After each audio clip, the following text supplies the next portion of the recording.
Boa tarde a todos. É com grande satisfação que nós inauguramos esta mesa de fechamento do sétimo congresso, do segundo dia do sétimo Congresso Brasileiro Direito Tributário Atual, uma realização do IBDT, ao que inicialmente agradeço a confiança depositada para conduzir a presente moderação. Ao que registro os cumprimentos ao presidente do Congresso, doutor Ricardo Mariz de Oliveira, bem como o doutor Rodrigo Maito, e o que extenso a seu comitê científico formado pelos professores José Maria Arruda Andrade e a professora Marta Toribio Leão. Hoje nós tivemos um segundo dia de intensos debates a propósito da consistência decisória dos nossos tribunais superiores, pela manhã, em torno do tema de contribuições, e à tarde, alguns aspectos processuais, seja do fenômeno do precedentalismo que ora vivemos, bem como a propósito do próprio plenário virtual em diferentes instâncias tributárias, sejam elas administrativas ou mesmo judiciais, instâncias singulares e nas próprias instâncias superiores. Nós temos a satisfação de ter entre nós, neste painel, os doutores Leonardo Aguirra Andrade, bem como a doutora Maria Carolina Torres e os doutores Daniel Nossetti e Vitor Luz. Num primeiro momento, nós teremos a oportunidade de realizar um balanço desses debates ocorridos nos dois períodos, matutino e vespertino, bem como responder algumas questões trazidas pela qualificada audiência que tivemos em todos os painéis e sem prejuízo dos debates deste qualificado corpo de painelistas nesta mesa de fechamento. Portanto, eu vou iniciar respeitando uma velha máxima, que é justamente das ladies first, para ouvir um pouco das impressões, do discernimento obtido a partir dos debates assim trazidos a partir da compreensão da doutora Maria Carolina Torres, que é advogada, especialista em direito tributário pela Universidade Federal do Rio Grande do Norte, de modo que nós estamos ansiosos por ouvi-la, doutora Maria Carolina. Seja bem-vinda. Oi, obrigada, Lucas. Bem, gente, boa tardinha a todos. E antes de qualquer coisa, né, como não poderia deixar de ser, eu queria agradecer muito o convite feito pelo Rodrigo Maito e pelo Dr. Ricardo Mariz para participar desse congresso, parabenizar pela organização, incluindo, lógico, a Marta Leão e o José Maria Arruda Andrade, que estão no comitê científico, e dizer que é um privilégio participar, né? Eu me sinto aqui como aquele fã que conseguiu ingresso para assistir o show no palco. E, enfim, agradecer a todos os IBDT que são sempre muito gentis e acolhedores e sempre recebem, inclusive, principalmente os novos membros, muito bem. Bem, o congresso do IBDT, como sabemos, já se tornou indispensável, né, no debate do direito tributário, mas nesse biênio de 2020 e 2021, 2020, o ano que não acabou, esse sim, se tornou ainda mais necessário o debate, porque, afinal, né, quase tudo tem sido novo e paradigmático. Então, demanda muita atenção e debates. O direito tributário, mais especialmente, está bem no olho desse turbilhão, e não à toa, né, que é uma matéria eminentemente constitucional, que bebe da Constituição e deságua na Constituição. Então, normalmente é pior. Normalmente, né? Ultimamente, principalmente, tem sido pioneiro em várias discussões, inclusive que vem levando a gente a fazer várias reflexões do direito processual. Assim é que, no primeiro painel, os painelistas fizeram uma análise de casos concretos, e que, ainda que a gente faça uma análise desses casos individualmente, a gente percebe que eles representam uma verdadeira nova ordem de coisas, né? Uma mudança de paradigma, como vários professores aqui ao longo do dia reconheceram. Então, nós iniciamos o trabalho hoje com o professor Zilvete, uma brilhante palestra do professor Zilvete, que sempre coloca a gente para pensar, assim, para sair, como eu até comentei ainda no começo, faz a gente sair daquela primeira paixão, da primeira leitura, né? Aquela indignação, às vezes, que a gente fica e consegue refletir com mais racionalidade sobre as coisas. Mas também ele nunca deixa de provocar e acalorar ainda mais as discussões. Então, ele começou discutindo, né, para o que é coerência. E seguiu perguntando, né, coerência em relação ao quê? Para quem? E essas perguntas se casam muito bem também com a exposição que o Pedro Adame fez, inclusive dizendo que para saber o que é coerência, tem que haver um elemento externo, né? Algum critério para que se possa aferir se há ou não coerência. A coerência não existe sozinha. Então, o Zilberto também fala que verdadeiramente estamos diante de uma mudança de estrutura das cortes constitucionais e que estamos nessa transição de um sistema para o outro, mas até traz uma certa tranquilidade, né, por afirmar que a mudança de paradigma por si só não inquina de invalidade o próprio sistema. Né, que a gente também não precisa ter medo achando que o direito acabou, que o sistema tributário acabou. Acho que está todo mundo realmente um pouco apavorado. Mas, enfim, uma das conclusões, eu acho que foi essa, né, que a falta de coerência por si não invalida todo o sistema tributário, o sistema jurídico como um todo. Mas a gente também tem que definir se a gente realmente é coerência que queremos, e estamos todos precisando de alguma referência. Aí vou até linkar com o que o Pedro Adame trouxe para a gente, que ele propôs alguns critérios para aferir se há uma coerência nas decisões judiciais. Um ponto é instrumentos, que a gente precisa estabelecer instrumentos, ou eu também imagino inicialmente uma autocontenção, de que os tribunais se sujeitem às suas próprias decisões, né? Para deixar de aplicar o entendimento já adotado, deve-se dispor de um ônus argumentativo bastante forte. 2, em relação aos novos casos, um ônus também argumentativo para fundamentar qual o critério interpretativo adotado, até para que a gente possa ter alguma previsibilidade. E é necessário também instrumentos para ver com o controle argumentativo e evitar que particularismos gerem novos argumentos ad hoc.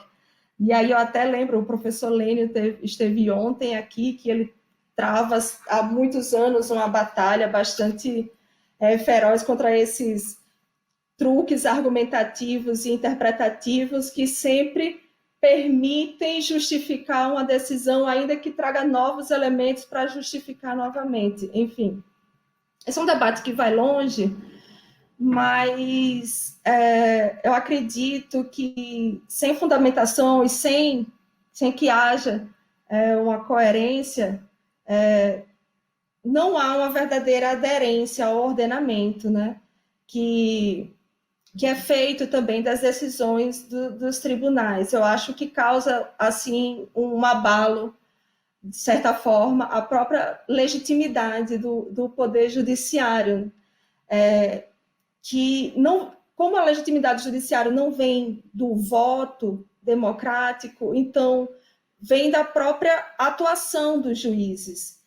E, bem, as pessoas confiam que a atuação do juiz que os juízes são imparciais, não se sujeitam a lobbies pesados, que os próprios juízes vão obedecer ao ordenamento. Isso não é só aos particulares que é dirigido, mas também aos próprios juízes. Então, deve sim haver uma coerência para que a gente possa observar que essa atuação judicial está cumprindo com a sua função de poder, né?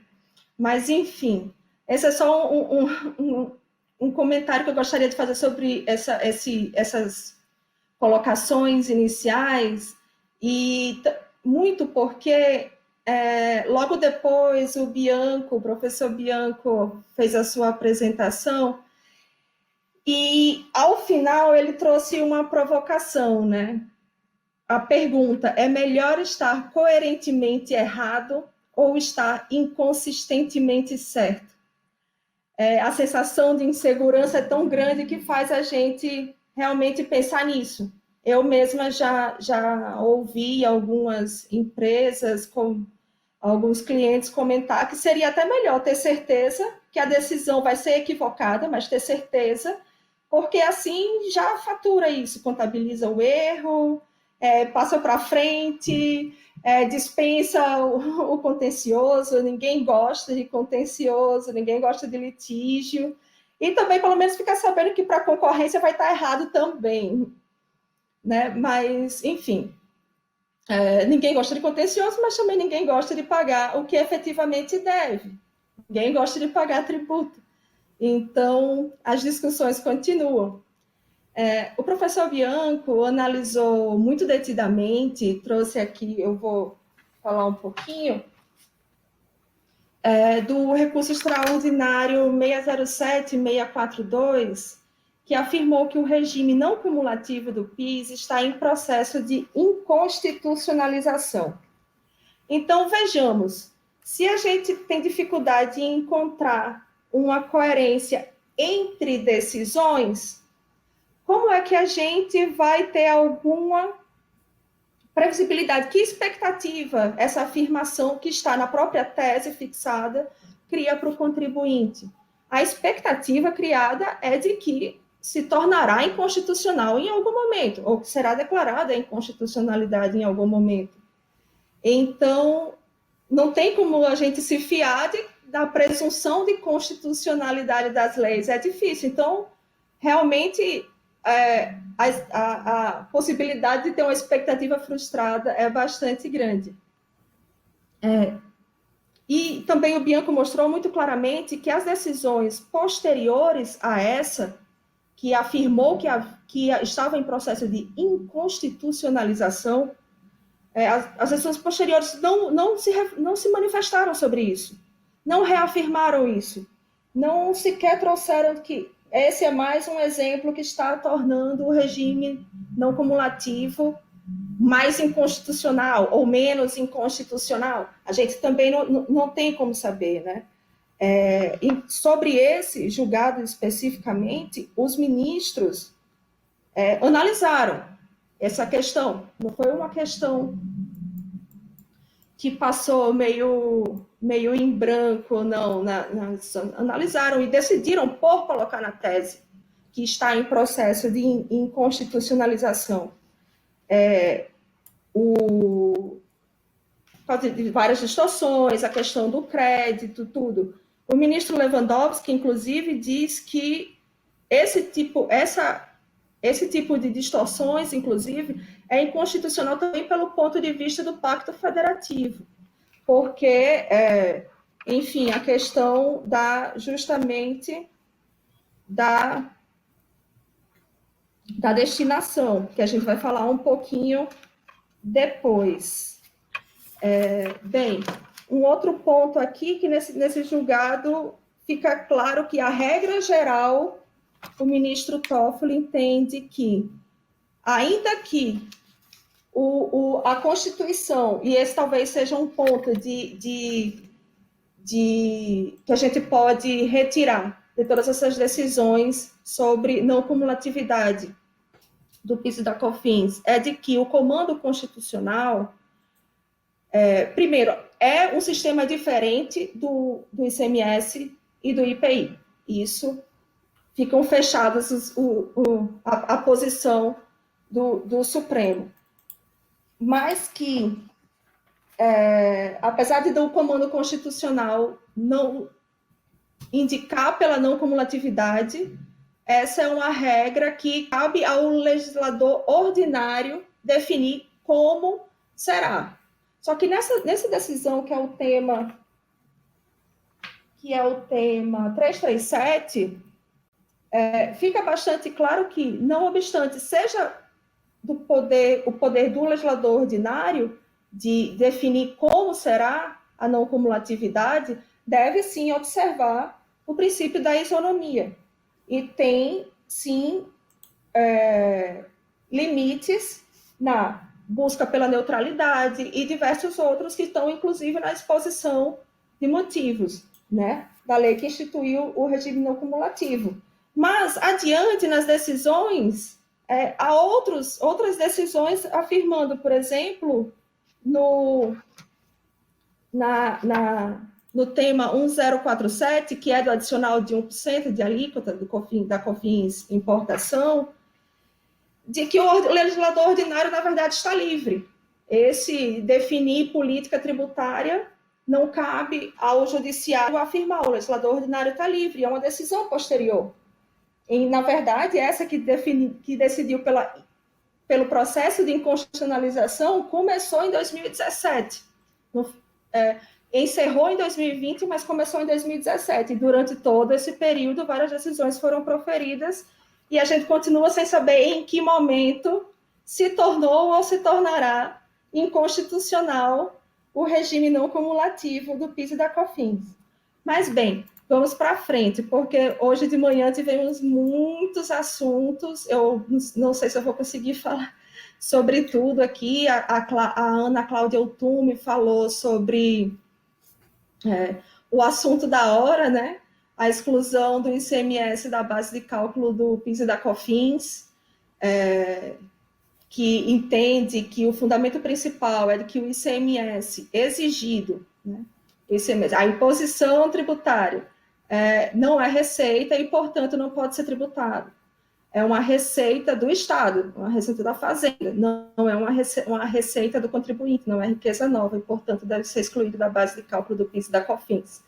Muita gente tem se perguntado se isso se aplica ao ISS, e supomos que sim, mas aí vem o problema de definir a extensão das decisões do Supremo, e é isso também que geram expectativas e às vezes nos frustramos, porque qual é a extensão a tese fala somente em ICMS, no texto, né? Mas o fundamento da decisão, teoricamente, se aplica também ao ISS.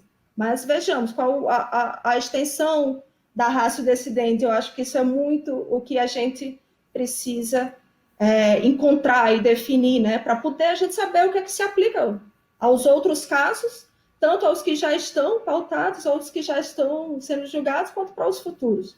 Sem dúvida alguma, Carol, essa questão da ratio decidendi e do próprio obter dictum, aqui compartilhado por você, nessa geração de teses filhotes, no caso do tema 69, nos remete a um desafio processual que teremos, assim, a oportunidade de nos debruçar diante dos substanciosos debates ocorridos no período vespertino.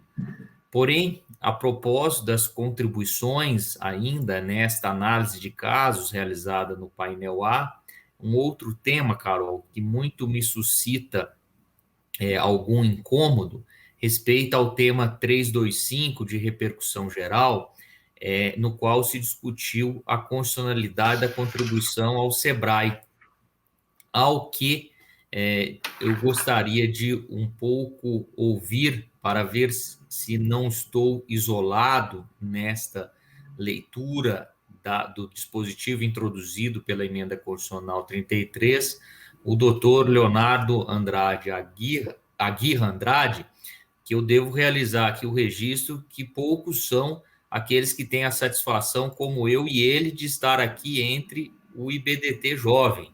Eu e o Leonardo fomos colegas do mestrado e do doutorado na USP já há alguns anos, dos quais nós vamos omitir a data da defesa, né, Leonardo? Mas você vai me propiciar relembrar aqueles bons debates ainda da pós-graduação, do doutorado. Afinal, o Supremo errou, acertou no julgamento do tema 325 quanto à constitucionalidade da contribuição SEBRAE e Apex. Obrigado, Lucas. Primeiro, queria agradecer ao IBDT, na pessoa do Dr.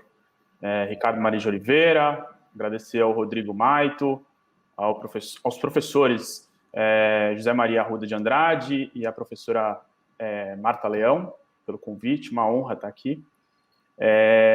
Os comentários que a Carol fez são excelentes, né? Provam a dificuldade que a gente tem aqui de resumir um painel tão rico de bons debates. Mas, indo direto à pergunta aqui do Lucas, me parece que a gente consegue fazer a resposta à pergunta a partir de uma análise aqui, que eu acho que o Ricardo Maito, né, que foi o palestrante que tratou mais detidamente dessa questão, e ela propicia debates muito interessantes, seja do ponto de vista da leitura, né, que ele chamou ali de argumento gramatical, a ideia do poderão, né? Poderão é uma indicação, segundo a União, de que teria ali um caráter exemplificativo, e a dificuldade de interpretar esse poderão de maneira isolada, porque esse poderão ele está junto ali no mesmo contexto de uma expressão super importante, que é o tendo por base, né? O tendo por base, inclusive, que foi objeto de um parecer expedido ali, elaborado pelo professor Humberto Ávila, que está juntado aos autos desse caso, uma aula gramatical, aliás, esse parecer, recomendo a todos a leitura, e o parecer me convenceu, o parecer do professor Humberto Ávila me convenceu de que ali eu não tinha escapatória, né? Não vi um caminho possível para dizer que ali tinha uma indicação de algo exemplificativo. Na minha leitura ali era um rol taxativo e a construção, digamos assim, com base na gramática do professor Humberto Ávila, que está nesse parecer, me convenceu de que ali tinha, inclusive, uma determinação de um rol muito específico que deveria respeitar, inclusive, a cultura jurídica brasileira, né? O sistema tributário brasileiro como um compilado de regras. Então, esse ponto me leva a crer que tem razão ali a construção do contribuinte nesse aspecto, mas esse é um dos pontos dessa questão. E o segundo ponto que chama muita atenção nesse debate é a questão do consequencialismo, né? Qual é a força argumentativa do consequencialismo nesse caso? Me chama a atenção o fato de que o consequencialismo está dentro da análise de mérito, né? E não o consequencialismo para fins de modulação. Então, aqui me parece um ponto de atenção. Me convenceu também, aliás, a avaliação do professor Lênio Streck nos debates de ontem, dizendo que toda a análise é consequencialista, o direito é uma construção social e a gente tem que levar sempre em consideração esses aspectos, mas ele coloca uma vírgula ali falando assim, olha, mas eu não posso também negar o direito, né? O consequencialismo não pode ser um instrumento para afastar o que está posto no texto. E aqui eu acho que é o caso, né? Aqui eu acho que o artigo 149 da Constituição me deu uma indicação clara de um rol taxativo. Então, esse é o brevíssimo comentário que eu queria fazer, separando, né, os dois aspectos, um aspecto gramatical e um aspecto dessa questão da força argumentativa do consequencialismo.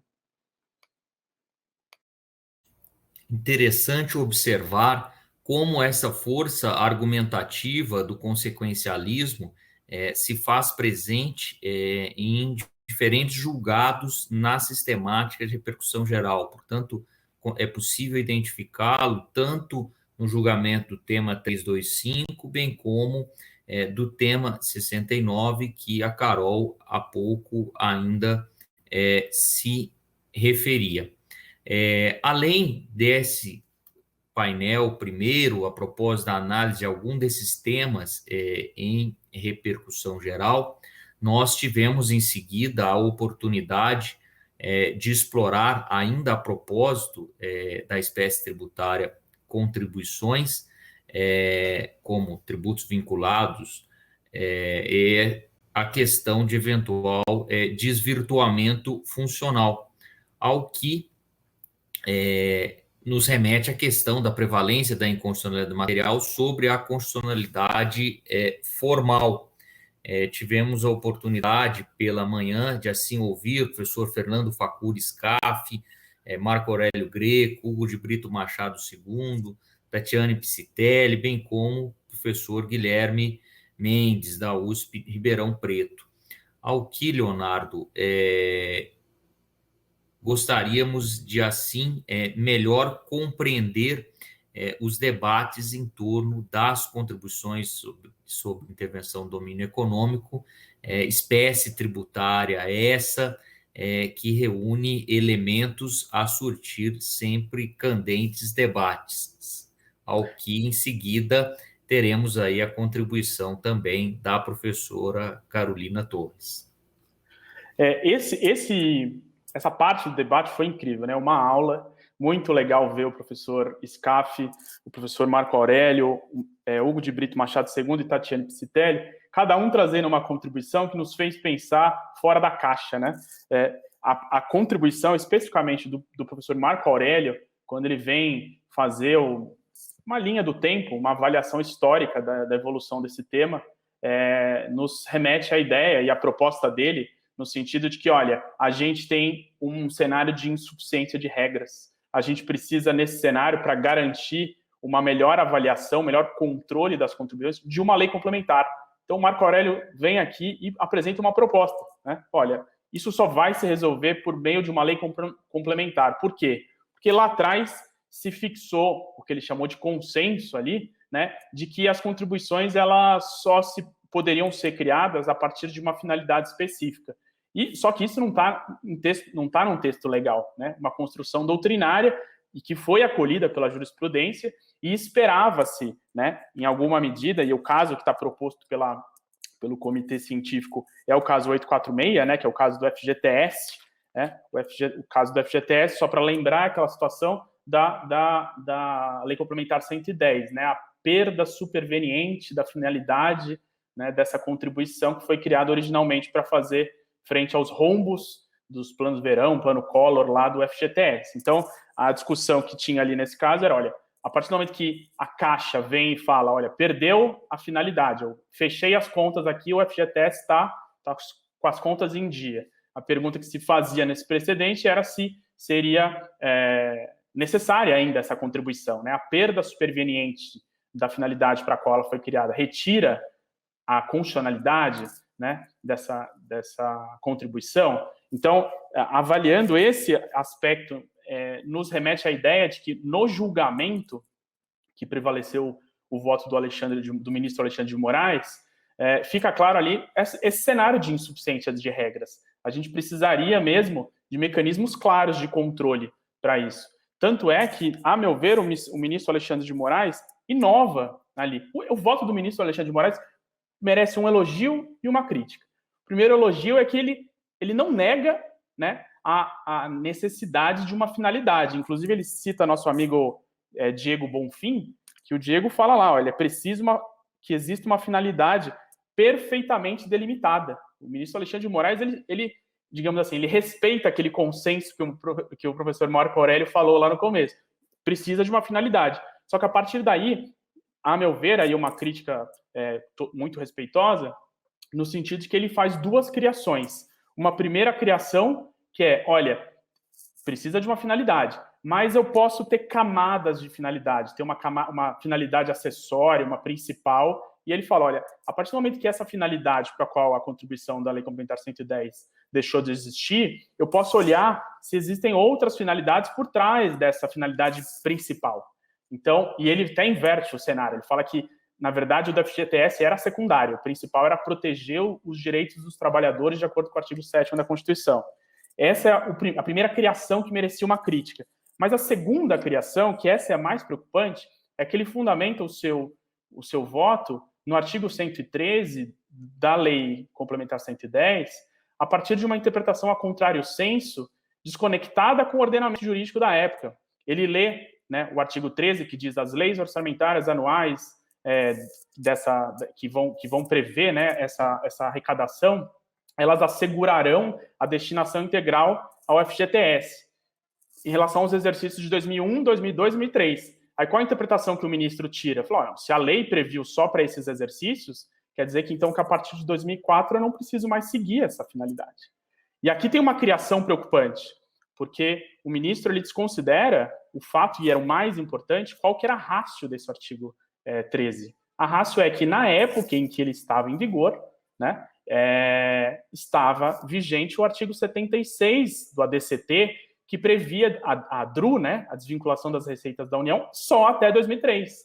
Não queria dizer que a partir de 2004 podia qualquer coisa. Não, é porque a partir de 2004 não precisaria nem ser dito o que foi dito no artigo 13.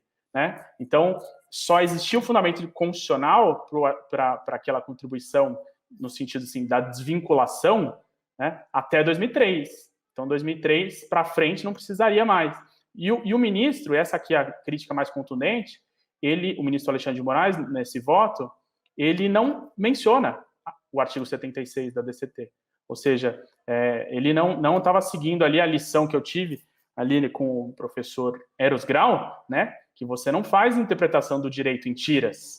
Você precisa respeitar o direito como um todo que está posto ali.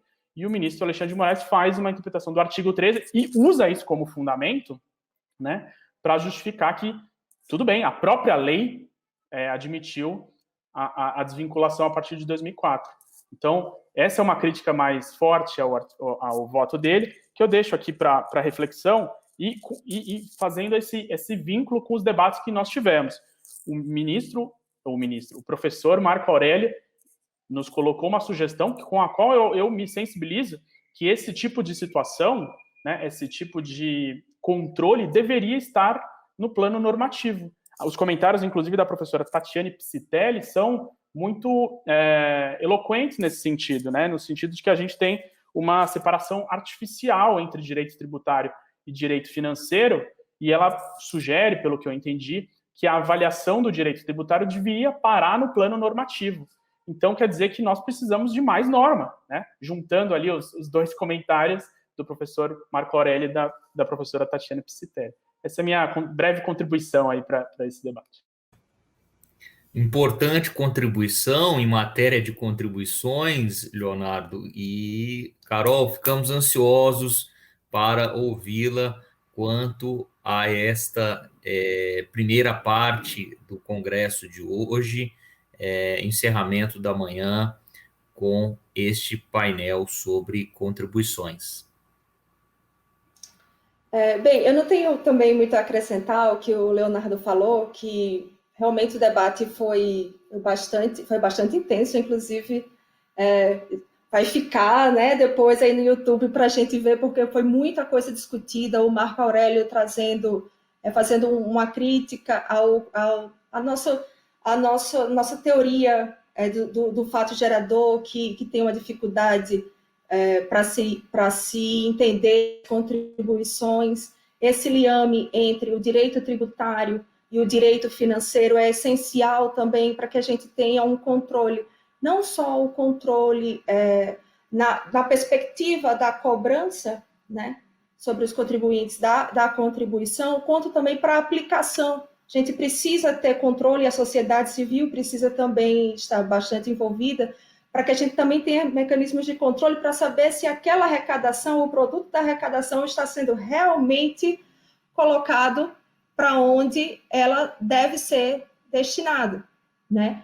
Então, eles trouxeram bastante isso e eu acho que esse é um papel bastante importante, que a doutrina, que a academia tem muito a oferecer, né, para a gente, porque uma perspectiva individual do contribuinte a gente já conhece bastante e a gente vem lutando bastante. Infelizmente, tivemos essa decisão que foi desfavorável, mas sobre a perspectiva da atuação da sociedade civil, ainda há muito que ser feito.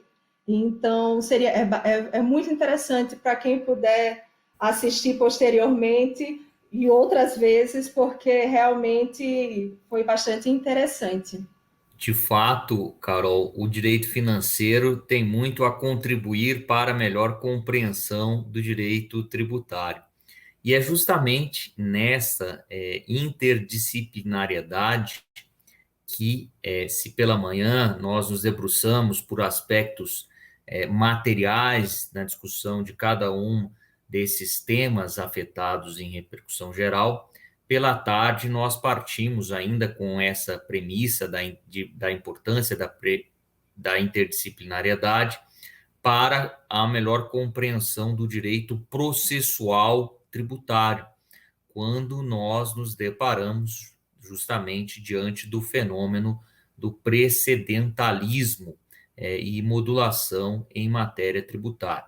Institutos antes exclusivos na seara dos processualistas, hoje são ferramentas de domínio fundamental para aqueles que operam no direito tributário, sobretudo diante dessa avalanche da formação de enunciados, de teses em matéria tributária.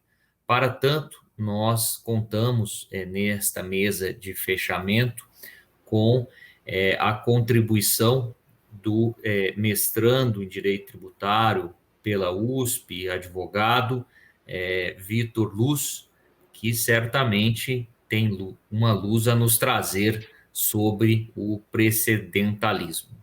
Vitor. Obrigado, Lucas. Obrigado, Lucas. Mais dúvidas do que luzes, né? Mas é um privilégio enorme poder estar presente no Congresso, contribuir para o direito tributário, e nesse sentido eu agradeço em nome do Dr. Ricardo Maria de Oliveira, do professor Rodrigo Maito e também da professora Marta Leão e do professor José Maria Arruda o convite de participar desse congresso. Bom, eu vou tentar ser bastante breve para resumir o tema do painel C e trazer alguns questionamentos para debate, no que eu vou dialogar aqui com o meu colega Daniel. Como a gente sabe, o tema do painel C foi alteração jurisprudencial, o precedentalismo e a modulação em matéria tributária, e a organização sugeriu um foco no caso do ITCMD e na questão do quórum para a modulação de efeitos. Bom, antes de endereçar os pontos específicos para debate com o meu colega Daniel, eu vou só resumir de forma bastante breve o que o professor Renato Lopes Beixo, o professor Walter Lobato, o professor Bianu Arruda, a professora Juliana Furtado, o professor Otávio Porto, e sobre a presidência da Nereida Horta, comentaram na tarde, no primeiro painel da tarde. Bom, o professor Renato ele começou justamente falando da alteração jurisprudencial. Então, a ideia foi apresentada por ele no sentido de que, de fato, a jurisprudência pode mudar de opinião. Então, os juízes têm, sim, novas perspectivas, novos fatos sobre os casos concretos a serem analisados, e eu acho que um caso especial relacionado à mudança de jurisprudência é o ISS. A gente tem visto a evolução do ISS em relação à mudança jurisprudencial, que não vale a pena entrar aqui, mas é um caso a ser citado. E o professor Renato ele vai adiante para começar a falar do precedentalismo, que ele prefere chamar de teoria dos precedentes, para mostrar a importância disso diante do nosso sistema brasileiro, um sistema que a gente diria caótico. Foi como eles designaram não só o professor Renato, mas também o professor Walter. E eu queria trazer aqui a fala do professor Walter, no sentido de que é importante o sistema de precedentes, a teoria dos precedentes, como eles preferiram chamar, para um sistema que, de fato, tem alta litigiosidade e, diante disso, a previsibilidade é importante. Mas, apesar disso, o professor Walter ele traz uma ponderação. Não pode ser qualquer precedente. Tem que ser um precedente bem selecionado, tem que ser um precedente com uma boa fundamentação, para aí, sim, as instâncias inferiores poderem aplicar os casos concretos que são lá julgados. Só assim a gente teria uma boa aplicação do precedentalismo na teoria dos precedentes que foi posta pelo legislador no CPC 15. E aqui, passando para o terceiro ponto de debate, que foi a modulação de efeitos, eu queria só trazer alguns pontos antes de voltar para o debate que foi feito pelos professores, porque eu acho que não só hoje foi importante, mas também ontem, que a gente teve diversas contribuições relacionadas à modulação de efeitos. Então, eu acho que o básico é a gente precisa poder confiar no direito para que o direito cumpra o seu papel. E como que a gente confia no direito? Com a segurança jurídica. E a gente só tem segurança jurídica, e o professor Humberto já ensina isso para a gente há muito tempo, com compreensão do direito, se as normas foram compreensíveis, com estabilidade do direito e com previsibilidade, no que ele chama de calculabilidade e confiabilidade no direito. E aí, diante disso, a regra geral é que uma decisão que julga a inconstitucionalidade de uma norma, ela vai ter efeitos declaratórios, ou seja, efeitos ex tunc. Só que esse mesmo Estado de Direito, que tem que ser compreensível, tem que ser estável e previsível, ele admite uma modulação dos efeitos, ou seja, uma moderação dos efeitos diante da ponderação de outros valores constitucionais.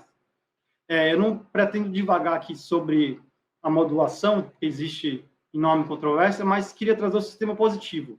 A gente tem duas leis que versam sobre a modulação. Então, a gente tem a Lei 9868, que atua no contexto do controle concentrado de constitucionalidade, e a gente tem o CPC, que traz no artigo 927, inclusive uma coincidência, porque é o artigo 27 da Lei 9868 e o artigo 927 do CPC 15, que versam sobre o tema.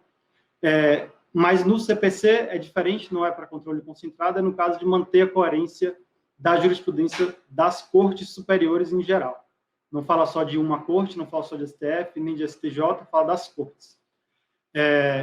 E para isso, por ser excepcional, existem dois critérios, um critério motivacional e um critério de quórum. O critério de quórum está só na Lei 9868, não veio no CPC, isso é até um dos pontos que eu vou trazer para debate aqui, mas o fato é que o legislador trouxe excepcional, interesse social, ele quis grifar o excepcional, isso o professor Walter foi claro, assim, excepcionalidade é excepcionalidade, não é qualquer interesse social. E segurança jurídica, e ambos a gente tem que buscar na própria Constituição. Bom, e como que a modulação afeta a própria segurança jurídica? Afeta porque é impossível que o destinatário da norma compreenda o direito, tenha estabilidade no direito e preveja as consequências futuras em relação aos atos presentes. E aí eu vou dar um exemplo. O exemplo é no recente caso do diferencial de alíquotas, que é o RE 1287019 e a ADI 5469, que o Leonardo pode falar com muito mais segurança e propriedade do que eu, mas nesse caso, o Supremo trouxe duas modulações. A primeira em relação à cláusula 9ª, aplicável só para o ST, e a segunda em relação às cláusulas 1ª, 2ª, 3ª e 6ª, que é a regra geral do DIFAL, sendo que o próprio Supremo disse que precisava de lei complementar. E esse convênio, que esqueci de comentar, é o 93 de 2015. Na primeira modulação, o Supremo disse os efeitos são a partir da concessão da medida cautelar.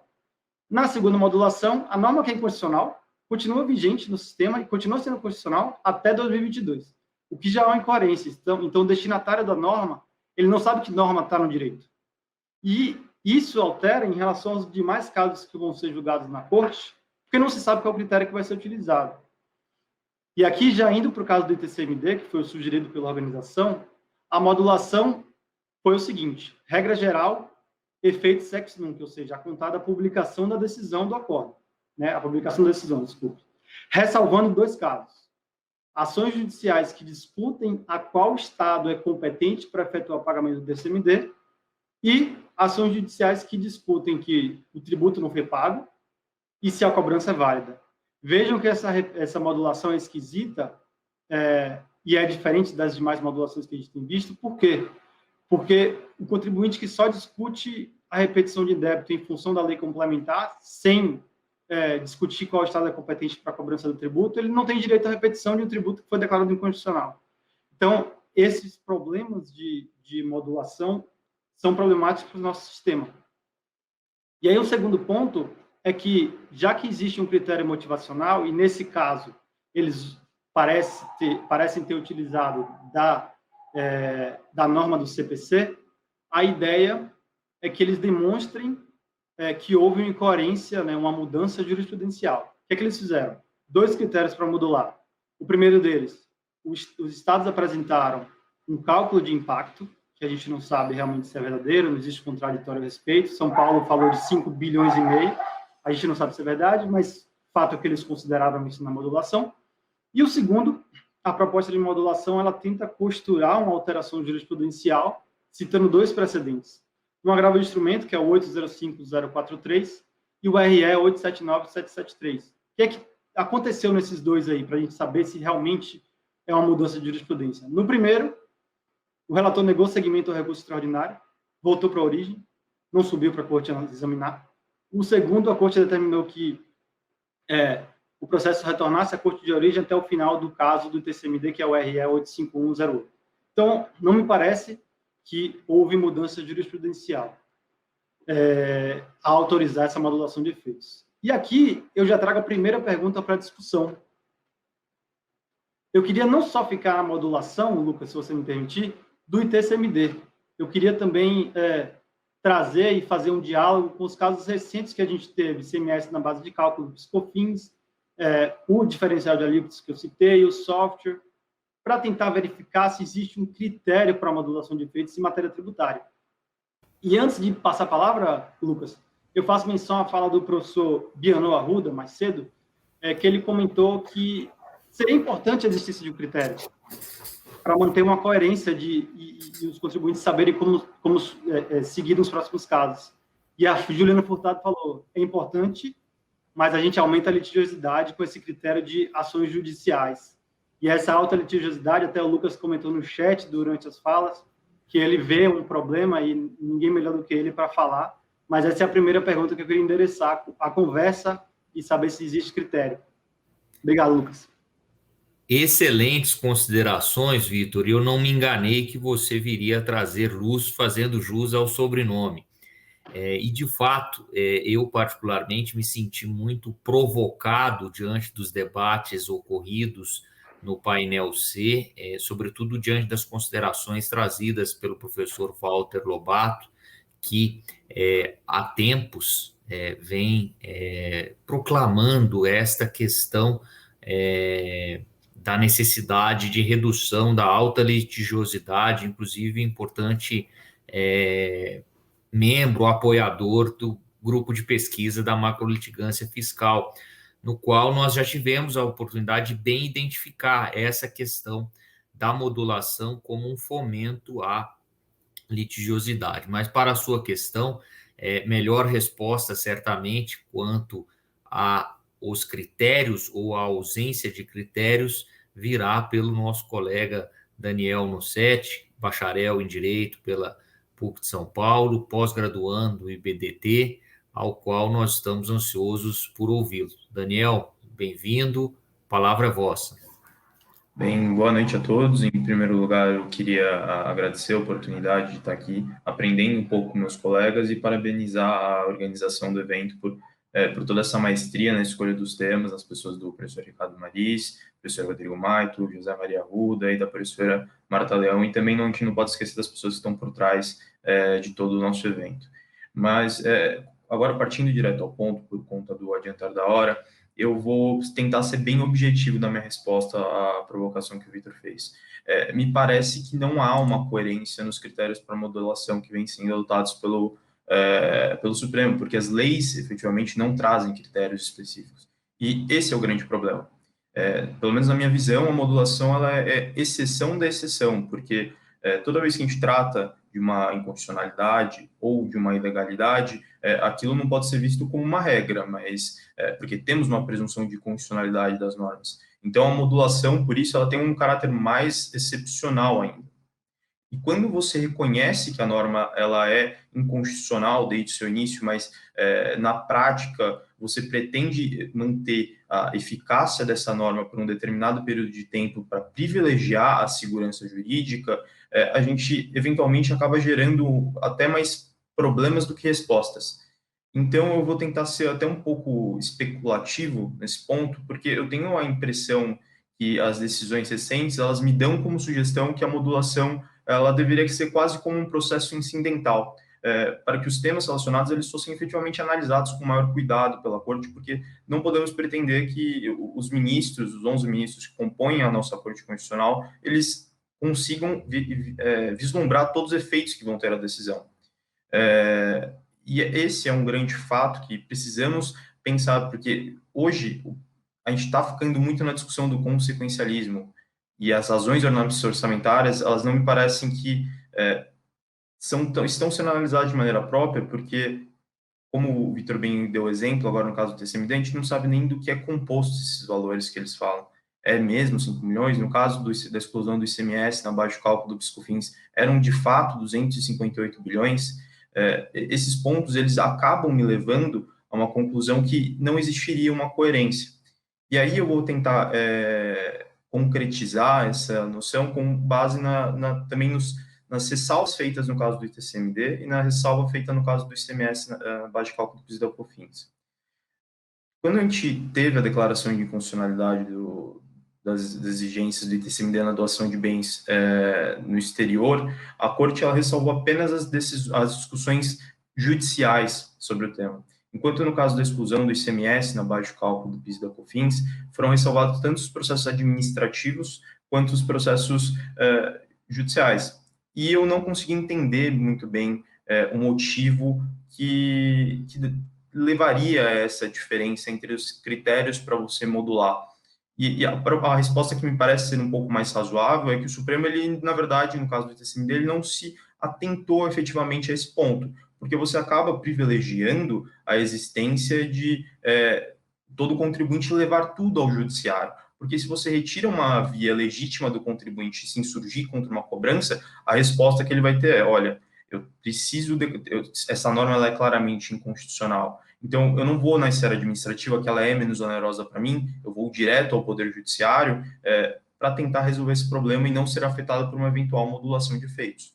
Então, esse fato, pelo menos ele me demonstra que não existiria um critério tão forte quando você define a modulação de efeitos. Mas também é verdade que aqui a gente pode ter uma mudança nesse posicionamento, porque no caso do TCMD é extremamente provável, se já não há embargo de declaração, para analisar esse ponto em específico. Então, esses eram meus comentários iniciais. Belo discernimento, Daniel, ao qual eu me filio e de fato me chamou a atenção uma expressão reproduzida pelo professor Renato Becho, por ocasião do julgamento, da véspera do julgamento final do tema 69, ao qual a Carolina bem inaugurou a tratativa nessa nossa mesa de fechamento, no qual advogados anunciavam a necessidade de os contribuintes diligenciarem 48 horas para o julgamento, para o ajuizamento dos seus mandados de segurança ante a proposta de modulação que assim se avizinhava. Portanto, esse é um cenário de macrolitigância fiscal que, de fato, deve ser assim evitado. Ao que, antes de nós partirmos para nossas considerações finais a propósito do julgamento virtual, eu tenho certeza que o Dr. Leonardo Aguirre Andrade tem muito a nos dizer ainda. Muito em termos de conteúdo, mas pouco em termos de tempo, Leonardo. Muitíssimo breve. Queria fazer só um comentário que decorre da minha experiência profissional no Supremo. Eu acho que esse tipo de situação é ruim para todos os lados, né? Como o Lucas falou, a gente tem o problema da macrolitigância, mas se você olhar da perspectiva do contribuinte, assim, eu me sensibilizo com essa perspectiva do contribuinte, porque em muitos casos o contribuinte não tomou a iniciativa de ir ao judiciário, mas o concorrente dele tomou. E aí ele se vê nessa situação em que ele, por exemplo, tem uma discussão legitimamente na esfera administrativa e ele é, digamos assim, forçado a ir para o judiciário porque existe um risco de acontecer, como aconteceu no DIFAL, que a modulação só afastou ali, só contemplou quem já tinha ação judicial em curso. Então, aquilo ali, essa escolha de critério pela ação judicial, ela realmente incentiva um aumento do número de processos judiciais e coloca os contribuintes num cenário de insegurança jurídica muito grande. Esse cenário da correria aí, que você tem 48 horas para entrar com a ação, realmente aconteceu no caso do DIFAL. Então, foi um Deus nos acuda essa situação, e eu acho que o Supremo, num cenário em que não há regra sobre isso, o Supremo tinha um papel, e aí agora eu tiro meu boné de advogado, pensando no meu boné aqui de acadêmico, o Supremo devia colocar em todos os casos que os efeitos vão ser considerados lá no início do julgamento, né? Isso não deveria ter um critério para depois do julgamento. A gente tem um cenário, por exemplo, do ITCMD, que é a publicação do acórdão, e o cenário do DIFAL, que ele não falou nada, e a jurisprudência fala que então é na publicação da ata, cenários que... O que diferencia um caso do outro para ter critérios diferentes temporais? Então, o Supremo devia uniformizar, que é sempre no início do julgamento, e acabava com esse incentivo de ações assoberbadas aí nos 45 do segundo tempo. Ótimo discernimento, Leonardo. Bom, nossa última análise do produtivo dia de congresso que nós tivemos hoje respeita justamente a propósito de algo que nós estamos aqui a fazer, debater de modo online. E quando tratando-se do processo tributário, seja ele administrativo, seja ele judicial, esses julgamentos, nós bem sabemos, se fazem sob o influxo do devido processo legal. E uma grande questão trazida, questão-chave, foi justamente, afinal, o julgamento virtual, ele atende à cláusula constitucional do devido processo legal? E daí nós derivamos uma outra pergunta: julgamento virtual síncrono e o assíncrono também? Esse é um novo vocabulário pós-Covid que nós, tributaristas, temos que, assim, nos familiarizar para melhor enfrentar a questão. Daniel, afinal, qual sua compreensão como advogado militante em matéria tributária? Se vê satisfeito com esse novo ambiente de julgamento? Eu vou ser bem honesto na minha resposta. Eu não sei ainda. Me parece, o professor Pedro Adame, ele tem um artigo muito interessante na Revista de Direito Tributário, número 46, que ele analisa um pouco do déficit deliberativo no plenário virtual. E esse foi justamente um dos pontos que o professor Tércio e os demais debatedores de hoje, eles trataram nas suas apresentações. O professor Tércio, ele materializou alguns problemas que foram comentados no decorrer da palestra em 3 casos em específicos. E eu não vou me debruçar sobre eles, porque, principalmente por conta do horário, e eu tenho também uma sugestão diferente, que aí eu gostaria de escutar a opinião dos meus colegas, que esse foi um caso que me deixou um pouco desconfortável quando eu vi. Nesse ano, a gente teve em março o início do julgamento da exclusão dos créditos presumidos de ICMS na base de cálculo do PIS e da COFINS. Os 11 ministros eles já tinham apresentado seus votos e a maioria ela tinha sido formada em favor dos contribuintes com o voto condutor do ministro Marco Aurélio.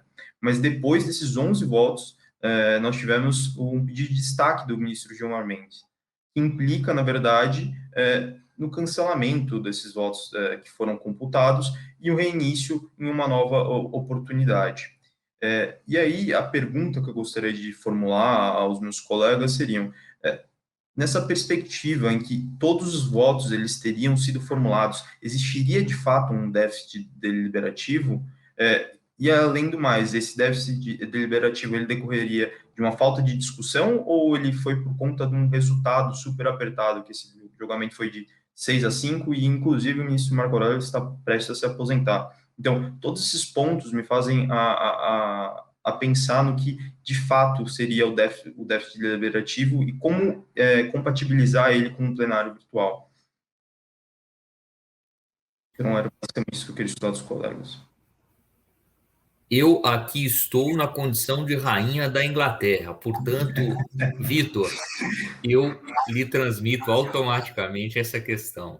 Vamos lá, ser bem breve, porque nosso tempo já está acabando, mas me parece que o plenário virtual ele tem virtudes, sem dúvida. Primeiro, a gente conseguiu que os casos fossem julgados durante a pandemia, então acho que é uma virtude enorme. Segundo, podem haver mais julgamentos, e isso é verdade. A gente tem visto um bombardeio de julgamentos em matéria tributária. Mas, e aí, puxando para outro ponto, o destaque é problemático. Eu acho que o Lucas pode falar bem melhor do que eu sobre isso, mas no caso do ICMS, do crédito presumido de ICMS na base de cálculo dos COFINS, já estava 6-5, não havia razão para destaque e anulação do julgamento. O devido processo legal, a gente lembra que é a garantia do contraditório, da ampla defesa, da boa discussão na matéria judicial, e toda essa discussão com votos já proferidos vai ser feita novamente. E se os ministros mudarem de opinião? O professor Renato hoje deixou claro, a alteração jurisprudencial é possível, os ministros podem mudar de opinião, os juízes podem mudar de opinião. E aí a gente tem o seguinte ponto: e se no julgamento presencial, que, salvo engano, é o caso quando ocorre um destaque, e se no julgamento presencial for 6-5 para a Fazenda, o contribuinte perdeu? Vai ter chance de novo destaque para agora o julgamento virtual? Então, me parece que o devido processo legal ele é afetado, e o professor Tércio ele trouxe um exemplo ilustrativo, e eu devolvo para o Lucas, para a nossa rainha da Inglaterra, que agora ele vai deixar ser rainha da Inglaterra e vai dar a opinião dele sobre esse tema, e se realmente existe um destaque que seja válido nesse caso, né? Existe realmente um déficit deliberativo. Obrigado. Olha, o Vitor traz questões que, de fato, nos conduzem a alguma reflexão, e esta reflexão ela deve ser pautada a partir da compreensão de toda a evolução do ambiente de deliberação do plenário virtual, que originalmente surgiu ainda na questão da admissibilidade, na afetação, melhor dizendo, na sistemática de repercussão geral. E neste ambiente, nesse contexto de pandemia, assim veio ser aperfeiçoado através da emenda regimental 54, que criou, vamos dizer assim, um novo instituto processual, que é propriamente o pedido de destaque. Eu, particularmente, não vislumbro um déficit deliberativo no plenário virtual, na medida em que a ferramenta do pedido de destaque, muito embora as críticas assim trazidas, permite, diante, por certo, de um juízo de discricionariedade dos ministros, a avaliação se aquele seria um caso que demandasse uma discussão síncrona. Né? Não é que no plenário virtual não há debate, há um debate, no entanto, ele é assíncrono. Por isso que eu fiz questão, na abertura dessa parte final, desse discernimento do debate síncrono e do debate assíncrono, né? Que termina por ser aperfeiçoado com a possibilidade do pedido de destaque para um debate síncrono, né?